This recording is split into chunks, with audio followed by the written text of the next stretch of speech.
সাম্প্রতিক বন্যায় মৌলভীবাজারে কৃষিখাতে ব্যাপক ক্ষয়ক্ষতি হয়েছে। বন্যার কারণে রোপণকৃত আমন ধানের চারা পচে নষ্ট হয়ে গেছে।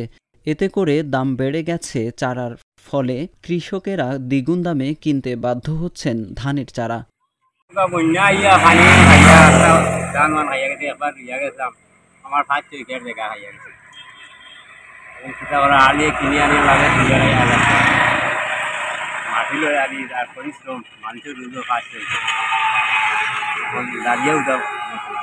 এদিকে অর্থের অভাবে অনেকে পুনরায় চারা রোপণ করতে পারছেন না, খালি রাখতে হচ্ছে ফসলের মাঠ।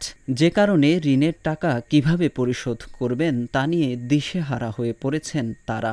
ক্ষতিগ্রস্ত কৃষকেরা জানান, সম্প্রতি বন্যায় তাদের পাকা ধান যেমন নষ্ট হয়েছে, তেমনি নষ্ট হয়েছে নতুন করে লাগানো চারাও। আমন ধান নষ্ট করছে, শাইল ধান নষ্ট হয়েছে, 1 শতক জায়গা বালা রয়েছে না।